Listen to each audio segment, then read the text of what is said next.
Hey everyone, welcome back to GB Tech Reviews. My name's Reese, and today I'm going to talk to you about a phone that I think deserves more appreciation than it gets. The Huawei Mate 30 Pro. And I want to answer one simple question, apart from me moving left to right all the time. Is it still worth buying and using in 2026? Let's get straight to it.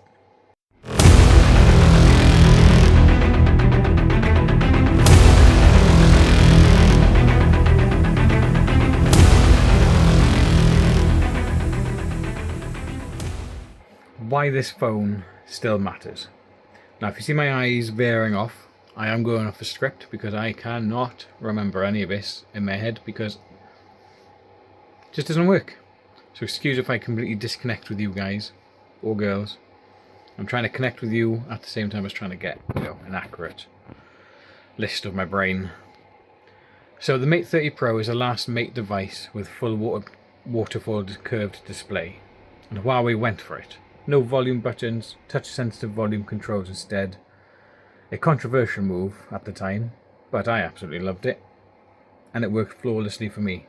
A lot of people didn't, but it is what it is, isn't it? That wraparound glass still feels ultra premium, and honestly it puts plenty of 2025 flagships to shame.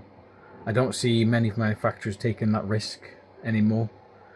So this phone has become something special to me, and it should be something special to you too. Any tech people out there should understand that this was just beautiful. Let me unlock it. You can start seeing the screen right there.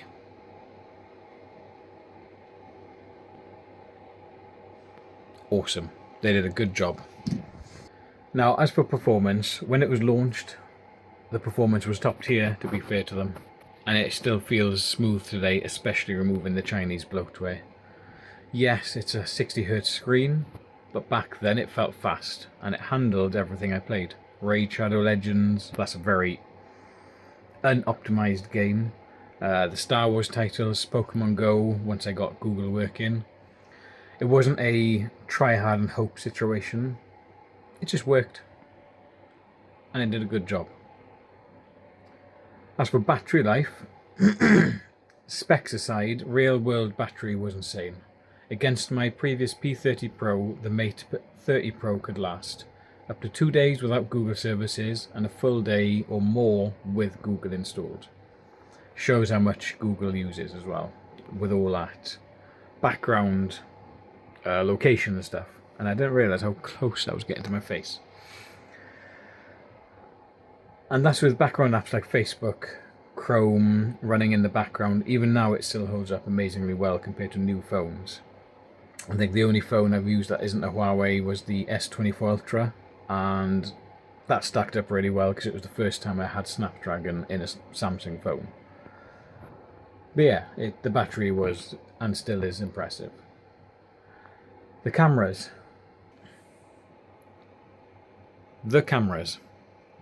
This is where it didn't quite hit flagship level for me.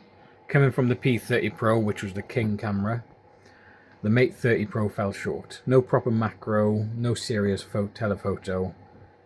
Still produced great images, and Huawei's AI processing helped a lot. So you have to rely on AI. But it wasn't class leading, and it is what it is. In 2026, is it still good though? Yeah, it's good, but nowhere near the best. And it wasn't back then either. And that's fine because the Mate series has been more about experience and design, not just chasing camera specs. The display and design, my favourite part of this phone, without question.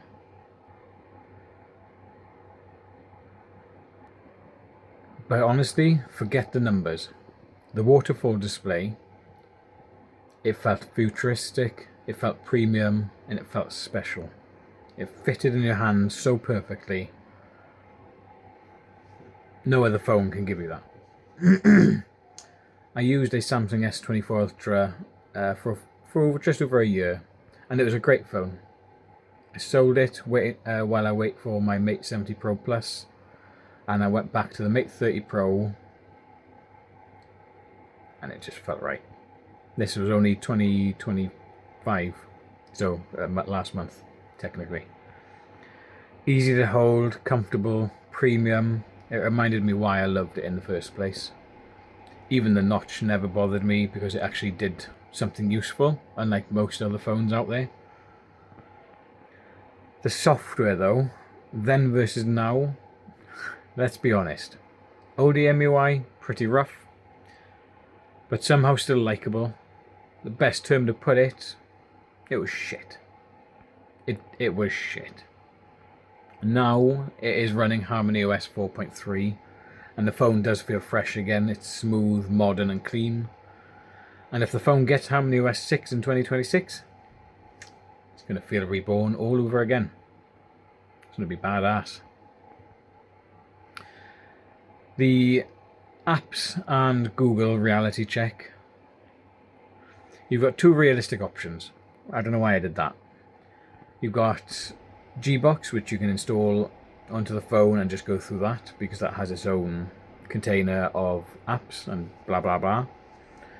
Or you can do it another way, where you have to change your location on the phone or your region, and you can download microG with the Aurora Store, and around 90% of apps work perfectly fine. If you need contactless, you use the Curve. If you need Google Maps, it works. Pokemon Go, it works. Android Auto, I've had it work a couple of times. It's if you get lucky.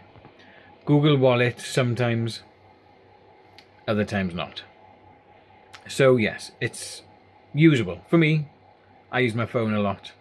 It's still usable, but it's not for everyone. I'm using the Mate 70 Pro Plus now, and it's not as usable with HarmonyOS 6 because everything's Chinese. Yeah. So the build quality. Is it still better than most 2025 phones? And will it be most likely still better than 2026 phones? Easy. The glass still feels premium. It really feels nice in the hand. The back panel is beautiful with loads of different colours that you can choose from that are not just simple Optimus Black or any of that. The durability, honestly, the screen scratches just as easily on a brand new flagship like the S24 Ultra or Mate 70 Pro. So you're not missing out there. They keep bringing out these new screens. There's not one bit of difference. My Mate 70 Pro Plus has got scratches on it. I look after this baby. The S24 Ultra had scratches on it. I looked after that. My Mate 30 Pro is wear and tear all over it. So, it's the same shit. As for the cost of these phones, in the UK you can pick one up for about £150 to £250 used. I originally paid £740 from Wonder Mobile, and I'd happily buy another one today. Not for £740, but if it had a 90Hz screen, I'd buy it again, with a heartbeat. The best thing about it though, the two things together with the waterfall display, the insanely fast 3D face unlock. Even in pitch black it just works. And it's still faster and more reliable than many modern phones, including some new Huawei models. If Huawei simply gave this exact phone a 90Hz screen, I'd be tempted to daily drive it again permanently. Because it's the Mate 30 Pro. That's all you have to say. My worst pet peeves on the phone, I just gave it away there, is the cameras. They're still good, but not competitive by 2026 standards, and when on release date, they weren't competitive. It's as simple as that. Everything else on the phone is just perfect. You know, just the way everything works. It runs smooth. The screen is still high resolution. It's awesome. So who's the phone for? Anyone who wants it, really. Someone that wants a nice, stunning, unique, premium feeling phone without spending. over thousands for a phone, and someone who appreciates the design and the experience of the phone to really get what you want out of it, you know. Who should avoid it though? People who rely heavily on Google services, aren't technical, or just want everything to work outside the box. Buy something simpler. This isn't for you, definitely, unless you want to venture out. Would I still daily drive it? Oh yeah, easy. I used it for 2 weeks straight while waiting for the Mate 70 Pro Plus to be delivered, and I loved every minute of it. I even considered cancelling my order to save me 600 odd quid. It's a Mate 30 Pro, man. I'm still contemplating selling my Mate 70 Pro now, just to go back to that, give me some money to spend on something else. Yeah. Let me know what you think of this video, and obviously I've been going across the screen like this here. If I could learn a bit better and be able to communicate properly between everything, just let me know in the comments below. My final verdict of this phone now, the Mate 30 Pro was just the best designed phone of its time, and thanks to HarmonyOS 4.3 it still feels relevant in 2026. It only falls short on the camera performance and the lack of 90Hz refresh rate. But in terms of feel, design and experience, it's still ahead of plenty of modern phones that cost thousands. So it's still relevant. On a personal note, Huawei phones are the only phones that actually make me want to pick them up, just to use it. With the Mate 30 Pro and the Mate 70 Pro, I catch myself enjoying the device. Most other phones, they're just tools. My Samsung was never picked up unless I needed to. And that's why this phone still matters. It's got everything. I hope this video gets to you, and for anyone that was hoping to have the Mate 30 Pro or was thinking of selling it, let me know what you think of the video below. And yeah, if you enjoyed this, hit like, subscribe, and let me know in the comments, would you still use the Mate 30 Pro in 2026? Thanks for watching. This is Reese at GB Tech Reviews. Hope you enjoy 2026.